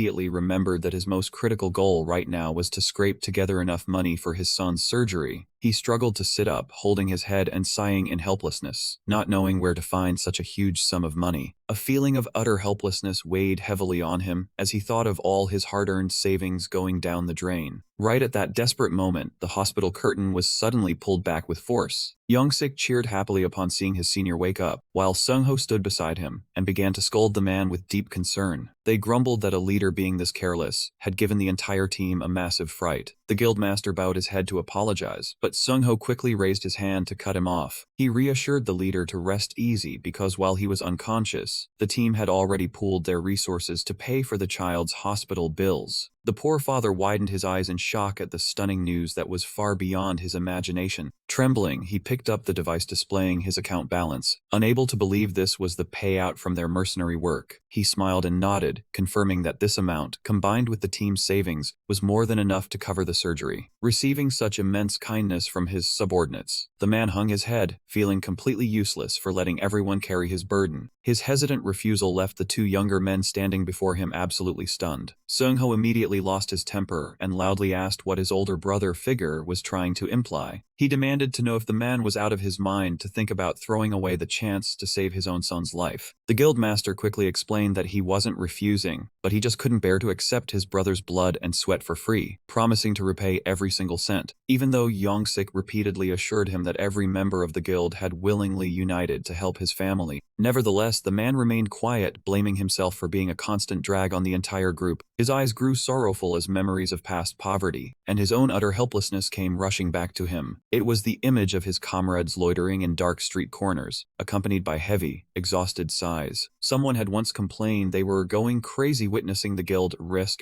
his life farming 4 different dungeons in a single day. Everyone feared that if they kept draining their energy at such a terrifying pace, they would collapse before reaching their goal. Right when internal conflicts flared up, the burly vice guild master showed up, using instigating words to sway the subordinates into betraying them. With a mocking attitude, he asserted that under such poor management, the guild would never be able to rise to B rank. Although Seung-ho tried to speak up in defense, explaining that everyone just wanted to unite and support their guild leader, yet the traitor ruthlessly pointed out how the members were exhausted to the point of hospitalization, wearing a scheming grin. The bitter memory of the traitor Richard's sewing division within the guild made him blame himself in pain once again. Looking back at the commemorative photos of their startup days and the small family he couldn't keep whole, his heart wrenched with pain. Choking back tears, the man confessed that his own incompetence had unknowingly placed a heavy burden on his close brothers, and now they had to risk their lives working mercenary jobs just to bring back the money to save his son's life. Seung-ho immediately rejected that idea, snapping that the blame lay with that traitor, not him, and Yongsik chimed in to comfort him as well. Breaking the heavy silence, the young novelist suddenly spoke up, reminding everyone of his presence in the room. To the man's surprise, the writer sincerely shared the feedback he received about how his story characters lacked growth, even though he previously believed upgrading skills was all it took. But after traveling with the team, he finally understood that true growth is not about mindless leveling, but the drive to fight and protect the things you cherish. Yi Hyun firmly asserted that such ironclad determination proved an extraordinary kind of courage, one that far exceeded the limits of any hunter's rank. He revealed that he had chosen the sacred bond of family as the core theme of his journey. Standing before the guild headquarters, the young man wondered where else he could possibly find such an ideal leveling environment if not here. He firmly declared that he would continue to walk alongside them, wanting to witness the protagonist's breakthrough and protect the guild's future. Hearing those deeply understanding words from the youngest member, Seokji stood frozen in place, overwhelmed with emotion. He bitterly realized that he had been too selfish, harboring his fear of getting hurt while forgetting that everyone was fighting together, blaming himself for being so foolish. The guild leader's gaze suddenly grew resolute. He looked toward his loyal comrades and gave a quiet nod of agreement. From this moment on, he wanted to allow himself to be a little selfish, as a highly dramatic and risky venture was just about to unfold. Hearing the eldest brother's sincere request, Seung-ho and Young-sik enthusiastically replied that they were ready to grant any demand, no matter how many there were. The man was so moved that he began to cry, quickly wiping away his tears while mockingly laughing at his own emotional weakness. However, the atmosphere suddenly turned chilling when the guy flashed a sly grin, his eyes gleaming behind his glasses as he asked with deep implication if he could help as much as he wanted. That bizarre expression made his two comrades shudder with goosebumps, wondering why on earth things had suddenly turned so terrifying. Right at that moment in the city center, a series of devastating explosions suddenly shook the area, reducing skyscrapers to burning ruins. Brutal monsters were rampaging through the residential area, forcing the white armored hunters to quickly form up, brandishing swords and spears to contain the threat. Amidst the chaotic battlefield, the white-haired association president commandingly ordered the team to hold their ground and never back down. The hunters roared in unison, bravely charging straight into the bloodthirsty horde of ferocious purple demons. One of the monsters gaped its hideous mouth, gathering a massive magical fireball to incinerate everything in an instant. The guardian hunter rushed forward with a giant steel shield, roaring that the enemy wouldn't stand a chance. A deafening blast rang out as the fireball slammed into the sturdy shield, erupting into violent pillars of flame. Through the thick smoke, the S-rank hunter nicknamed Fierce Mountain held up his massive shield to protect the elder, asking about his condition with concern. However, the elder only let out a weary sigh, realizing that even though they had deployed both of their most elite squads into the battle, their defensive forces were still being completely overwhelmed and pushed back in a disastrous manner. Right ahead, a demon with pitch-black wings and blood-red eyes filled with murderous intent drifted closer. It was the final boss, Diablo, a terrifying SS-rank entity of destruction. Sensing the critical situation, the president immediately ordered his comrades to focus on healing the wounded members of the guild. The S-rank healer immediately cast a brilliant green healing magic to treat the severely wounded, urging their allies to keep pressing forward. The elder gripped his staff tightly as a surge of purple magical energy erupted around him, knowing he would have to risk his life in this battle. Across from them, the SS-rank beast opened its mouth to gather a colossal fireball, preparing to unleash a devastating finishing blow. Yet, right at that critical life-or-death moment, the president was suddenly struck with awe as he witnessed a bizarre phenomenon unfolding in the sky. A massive pillar of lightning with earth-shattering power suddenly struck down from the high clouds, completely engulfing the lead monster in a torrent of pure destructive energy. It created blinding flashes of light along with a series of consecutive, earth-shaking explosions. Witnessing that divine power, the elder smiled contentedly, thinking to himself that living a long life did have its perks sometimes. He never imagined he would witness such a grand sight, as the young man emerged from the dust in the form of a lightning king with brilliant golden hair and crackling electricity surrounding him. The elder looked affectionately at his grandson, thinking that even though the boy could be rude at times, he had always trusted his favorite grandson to come to his rescue. In stark contrast to his grandfather's sentimentality, the young man coldly threw cold water on it, declaring that he only came to ask for a favor, and saving him was just a byproduct. That overly pragmatic answer made the old man's face drop in disappointment, and ignoring his grandfather's muttering about his rudeness, the young man casually hovered in mid-air with an indifferent look. Meanwhile, at the international airport, a bustling atmosphere filled the air as crowds of excited fans cheered and held up signs to welcome their idol. Amidst a sea of camera lenses and the passionate screams of the fans, an elegant man with golden hair casually pulled his suitcase toward the exit gate. He gently slid off his sunglasses and thought about how long it had been since he last visited Korea. This was none other than the legendary martial god, one of the 12 apostles, who had officially set foot on this land. Back at the association office, President Dae-han was utterly shocked by the sudden arrival of this special guest. While sipping hot tea, the martial god casually offered an apology for his unannounced visit, while personally handing over an urgent confidential letter from the president of the Japan Hunter Association. He anxiously accepted the envelope, wondering how critical the information inside had to be for a powerful apostle to deliver it in person. The moment he opened the letter, he was shocked to the core, his eyes widening and sweat pouring down as he couldn't believe the news that the server's two strongest accounts had been wiped out. The martial god coldly confirmed that two legendary members of the Ultimate 13 Stars had indeed been eliminated. It was worth noting that this group ranked at the very top of the global hunter leaderboard, possessing legendary power and considered the strongest existences in the world today. In a state of sheer panic, the president immediately set off to meet a mysterious man. When asked about who possessed enough strength to take down high-ranking hunters of that caliber, Kazuya only pondered for a moment before firmly stating that the culprit was none other than the Black Orb organization. This truth left the president of the Korean Association completely speechless, as he knew all too well that they were the masterminds pulling the strings behind the recent wave of global riots, economic crisis, and bloody civil wars. The Black Orb was not merely a terrorist group, but an extremist faction driven by a mad ideology, viewing awakened ability users as the superior race, while ordinary humans were only fit to be ruled. Kazuya stood up, solemnly extending his hand to propose a strategic alliance between their two nations. He emphasized that after this tragedy, no one could afford to underestimate the threat of the Black Orb, and hoped that Korea would be willing to cooperate to confront this dangerous force together. Daehan and Kazuya officially sealed their alliance with a firm and resolute handshake. The martial god assured him that Japan was always ready to cooperate, and would hand over all the detailed intelligence regarding this incident. However, Kazuya suddenly lowered his voice, remarking that his own guild leader seemed to be overly cautious. Before Daehan's bewildered expression, Kazuya casually stated that those Black Orb pests were absolutely nothing to him. He gently touched his neck, letting out a confident and arrogant smirk. Daehan could only force a dry smile, thinking to himself that only those who possessed absolute power could utter such arrogant words so casually. Whistling as he left the office, Kazuya was already planning to meet up with young Yi Hein immediately. Meanwhile, in the hospital room, the atmosphere was incredibly lively and warm, as the entire guild threw a pizza and fried chicken party to celebrate their recent major achievements. Young-sik stood up eagerly, raising his glass high and urging everyone to fill theirs up to start the party. With a beaming face, he began his speech to celebrate his successful completion of training and his official return to the guild. He also gave a warm welcome to their youngest member, who was officially joining the Harmonious Family Guild. Finally, Young-sik solemnly wished peace and good health to guild leader Sa-song and little Jiho. Everyone chanted their slogan in unison and clinked their glasses together in pure, overflowing joy. Young-sik stuffed chicken drumsticks into his mouth with absolute satisfaction, leaving Seung-ho sitting next to him completely fed up. Seeing that Jiho also wanted a taste, his mother gently advised him to choose something lighter first. Witnessing Young-sik eating so rudely, stuffing his face until his cheeks bulged and spilling food all over the place made it hard to watch. The veins on Seung-ho's forehead began to bulge with rage, as he could no longer tolerate his companion's terrible manners. Seung-ho yelled at him to eat like a normal human being, before directly shoving Young-sik off his chair, sending him tumbling to the floor. Seung-ho kept lecturing Young-sik for his reckless eating habits, even as the guy put down his chopsticks and groaned that he was absolutely stuffed. Despite his bloated belly, Young-sik refused to stop and demanded ice cream, provoking Seung-ho to angrily punch the greedy guy right in the stomach to cure him of his gluttony. Ignoring all protests, Young-sik eagerly insisted on going out to get ice cream for dessert, leaving Seung-ho with no choice but to sigh and tag along to walk off his own meal. In the hospital room, Jiho pouted and grimaced because he hated taking his medicine, so his mother told Sa-song to go outside first while she coaxed him. Meanwhile, the guild leader and the young man began cleaning up the trash left over from the party. As they cleaned, the guild leader suddenly asked in a thoughtful tone if his grandfather was indeed Wu Siu. Catching the young man slightly off guard, Sa-song revealed that he had heard the news from his nephew, admitting he was absolutely stunned to learn that such a legendary senior was the young man's grandfather. He quickly corrected him, explaining that the old man was just claiming a connection. Seeing Sa-song's confusion, he explained it was just an affectionate nickname, and they weren't blood-related. Yet the guild leader was still shocked, and began listing the massive favors the old man had provided. These ranged from moving the father and son to a VIP room and covering all their medical bills, to refunding their previous expenses and even promising them a house. Recalling the old man's gentle smile in his memory, Sa-song felt like everything that had happened was nothing short of a dream. Sa-song looked at the young man with deep sincerity, declaring that once Jio's surgery was over, the guild would start recruiting new members to rebuild their business and properly repay this kindness. Determined to make a serious comeback, the young man also eagerly replied that he would do his absolute best to help. As he smiled with excitement, new ideas for his manuscript about the interesting adventures ahead were already starting to spark in his mind. While bending down to clean a stain on the floor, the young man suddenly froze as he sensed an unusual surge of killing intent. Without a moment of hesitation, his eyes turned cold and sharp, gleaming with intense vigilance behind his glasses. He turned to tell the guild leader that he had urgent business and needed to leave immediately. Ignoring the older man's bewildered calls behind him, he rushed into a deserted forest, stopping to scan his surroundings with a doubtful expression. Did they hide their presence, he wondered to himself, because he had definitely felt the other person's presence just a moment ago. Suddenly, an overwhelming surge of pressure closed in on him from right behind his back. forcing him to immediately spin around and throw a kick to counter the sudden strike. The ground shattered under the terrifying pressure, leaving deep cracks in the earth. Amidst the rising dust, a figure moved at an almost unimaginable speed. The attacker continuously launched vicious strikes aimed directly at the young man. He growled coldly, demanding the opponent to get their filthy hands off him. The opponent smirked, mockingly remarking that his skills were still as sharp as ever. "I thought you'd have rusted by now," said the man, who was none other than the martial god Sato Kazuya. He looked at the young man with an arrogant smile and asked how he had been lately. Under the quiet crescent moon, Kazuya and the young man sat side by side on a fallen log as the atmosphere grew quiet. Kazuya softly asked if he had returned to this world as a rookie just to write a realistic novel for a deadline, only to receive a casual nod of agreement. Seeing his friend's indifferent attitude, Kazuya sighed helplessly at how humanity's greatest hero could just vanish, and then return without wanting anyone to make a fuss about it. Kazuya rested his chin on his hand, looking at Ian thoughtfully, and admitted he was incredibly surprised, as the martial god had once thought a constant grumbler like him would give up quickly. In Kazuya's memory, this young man had always appeared gloomy, lacking motivation, and constantly lazy to the extreme. He could only scratch his head in embarrassment with a wry smile, defending himself by saying the system had chosen it automatically, and it wasn't like he wanted it this way. However, his eyes suddenly grew determined as he asserted that despite the exhaustion, he felt genuinely happy and truly wanted to push himself even further. Witnessing this positive change, the martial god smiled faintly, silently noting that the young man had finally grown up at last. He stood up to leave, not forgetting to offer a word of sincere encouragement, telling him to do his best and absolutely never give up. Seeing him ask in confusion about his departure, Kazuya just waved goodbye, explaining that he had only stopped by on his way to check in. Before vanishing into the night, he looked back with a knowing smile, reminding him that given his status as the Lightning Emperor, they would inevitably cross paths again sooner or later. Our protagonist could only sit there in silence, watching him leave with a blank, bewildered look on his face. Meanwhile, at the association office, President Dae-han stood frozen by the window, staring down at the city with an incredibly heavy heart. He sighed, deeply troubled by the brutal reality that 2 hunters from the 13 stars had already fallen in battle. The president realized with shock that humanity's last hope now rested solely on the shoulders of the 12 apostles. However, the most difficult problem at the moment lay with the legendary Lightning Emperor himself. At this moment, he was still casually resting his chin with his usual lazy demeanor, thinking that the whole thing was too bothersome, and that having Kazuya carry the weight was enough, even planning to postpone the mission until next month to avoid the hassle. Imagining that careless attitude, Dae-han could only weep in helplessness, secretly fearing that the Lightning Emperor would refuse to cooperate, or worst of all, simply disappear. The president fell into a nightmare as he imagined the young man casually announcing that he had finished his research and would continue his retirement. Realizing that the madman was fully capable of actually doing it, the head of the association could only scream in utter despair. He desperately pleaded with the other party not to quit halfway, begging him to save his old life. Hearing the hysterical screaming coming from inside, Secretary Wu was so fed up, she didn't even bother entering the room. Waiting until her boss calmed down and slumped onto the sofa, she finally approached, prompting Dae-han to cough dryly to save face before quickly demanding today's report. Secretary Wu then announced that the Hunter Association had just released the promising rookie rankings, and South Korea's representative had outstandingly secured the top spot. Dae-han immediately guessed that the person was the demonic sword, leaving the secretary thoroughly surprised by her boss's sharp intuition. The president thoughtfully admitted that among the rookies, he was the most outstanding, constantly praising him in hopes of finding a new pillar to shoulder the weight of the future. That figure was none other than the demonic sword, Song-gu, a mysterious hunter who wielded a greatsword radiating a crimson murderous aura, currently the center of attention for achieving S-rank faster than anyone in history. Even more notably, he was the one who had contracted with the Dark Moon, one of the 7 ultimate divine weapons, hailed as the strongest armament since the era of the Great Collapse. Dae-han silently calculated, since in history, only 2 individuals who contracted with the Dark Moon had ever reached the legendary rank. Thinking of the prospect of this rookie continuing to level up, the president couldn't suppress a calculating smile, believing that South Korea would possess 2 legendary hunters to dominate the world. He chuckled with delight on the sofa, fantasizing about the day he would lead the world's top association, making even the Indian president tremble in fear. He gleefully realized that from now on, he would no longer have to cater to or endure the volatile temper of the Lightning Emperor for even a single second. Smugly thinking about escaping that annoying guy who wanted to retire all the time, Dae-han burst into a loud, self-satisfied laugh. However, his natural nemesis had already appeared out of nowhere, looming right behind him. Resting his chin in his hand, he wore a sinister smile, softly telling him to keep talking because he was still listening. Terrified to the point of turning pale, the president immediately backpedaled faster than an ex, changing their mind, awkwardly making excuses that he was just suffering from old age and senility. Only when the other party sighed in exasperation and said he understood did the president finally dare to breathe a sigh of relief, knowing he had escaped the danger. Just then, in the main lobby of the association building, a mysterious figure clad in a black cloak silently slipped inside. It was none other than the demonic sword Song-gu, the newly promoted S-rank hunter, who was arriving to complete his hunter registration procedures. Right at that moment, from the dark moon strapped to his back, a low, gravelly voice echoed, marveling at how quickly the kid had risen to S-rank. However, it also warned that to become a worthy warrior, he still needed to become many times stronger than this. The divine weapon promised that once he unlocked its full, world-destroying power, he would achieve true greatness. He would become invincible under the heavens and finally be able to fulfill the revenge he had always dreamed of. It was at the exact moment Song-gu brushed past our protagonist and the association president. The demonic sword, Dark Moon, suddenly began to tremble, violently vibrating with intense energy. This caused the S-class rookie to freeze in his tracks, his face reflecting pure shock as he wondered what was happening. He immediately looked back at the ordinary-looking, bespectacled young man who had just passed by him. He couldn't help but wonder how that weak, harmless-looking guy with glasses could trigger such a violent reaction from his divine weapon. Meanwhile, Daehan was still desperately clinging to him, pleading and begging for his trust one last time. The weapon's dark intuition whispered that the lazy guy was actually a terrifying monster whom absolutely no one should ever cross. Song-gu stood frozen in place, knowing full well that the Dark Moon had never reacted this strangely or been this cautious before. A wild thought flashed through his mind. If that man truly was a hidden monster, fighting him would surely help push past his own limits. Without the slightest hesitation, he whipped around and marched straight toward the other man in a challenging manner. Seeing his opponent charging toward him with an overwhelming surge of murderous intent, the tension in the room instantly skyrockets. The demonic sword by his side quickly speaks up to stop him, urging him to calm down and warning that this is a terrible idea. The moment the polite greetings are over, Song-gu immediately draws and swings the Dark Moon sword. His eyes gleam with intense provocation as he suddenly proposes a light, friendly sparring match. Pointing the pitch-black tip of his sword right at Ai Hyun's face, the arrogant hunter coldly repeats his demand to duel. Faced with such a sudden and disrespectful gesture, Ai Hyun shows absolutely no courtesy in return. The young man casually brushes the sword tip aside with his hand and delivers a flat, blunt refusal. This decisive rejection leaves his opponent completely stunned, unable to comprehend how his sword was brushed aside so easily when its sheer magical pressure alone should knock out any ordinary person. A thrilled smile spreads across the magic sword hunter's face, now absolutely certain that the young man in front of him is far from ordinary. He tries to convince Ai Hyun that he is dead serious, but the young man quickly cuts him off, sarcastically noting that they do not even know each other well enough to fight. Sensing the contempt in the other man's voice, the magic swordsman's lips curl into an excited smirk, thrilled at the idea of being underestimated. He quickly apologizes for his rudeness, pulling back his hood to finally reveal his face. With a proud smile, he confidently introduces himself by his famous title, the Magic Sword, hoping it will make the other man wary. Contrary to his expectations, Ai Hyun only responds with total indifference and turns to walk away, leaving the arrogant hunter standing frozen in absolute embarrassment. Observing from a distance, the new association president finally snaps out of it and recognizes the S-rank rookie's identity, understanding that for a hunter to break their limits, challenging a stronger opponent is inevitable. The magic swordsman persistently follows and begs him, while the president standing nearby silently analyzes that life and death combat is the fastest way to grow one's power. However, Yaehan maintains his cold attitude and decisively rejects every single proposal. Sensing a rare opportunity to nurture a raw talent, the president believes that a clash like this will help the young hunter progress leaps and bounds. He steps forward to block Yaehan's path and calls out loudly, asking him to stop. Flashing a knowing smile, the president reminds him of their old agreement and his mandatory mission for the month. Hearing this, Yahan stops in his tracks and turns to look at the old man with a highly suspicious gaze. The president emphasizes that this is exactly why he is here, and instead of forcing him into a difficult mission, he cleverly offers a simple request to settle the matter. Yahan has no choice but to reluctantly accept, asking what the specific request is. President's eyes gleam as he points toward the magic swordsman and suggests that Yahan teach the arrogant kid a lesson. Afterward, the three of them head to the special training room, which is known as the sturdiest arena in the entire Hunter Association. To ensure absolute safety, the facility is reinforced with multiple magic barriers to keep any devastating shockwaves from leaking outside. He assures him that the defensive system can withstand attacks beyond rank, while the magic swordsman standing behind finally realizes in shock that their guide is actually the head of the association. He is deeply puzzled to see such a powerful figure lowering himself to plead with the young man, making him even more curious about the youth's true identity. Once the preparations are complete, the president signals both fighters to step into their combat positions. The magic swordsman slowly steps into the center of the ring, gripping his weapon tightly and telling himself that he will soon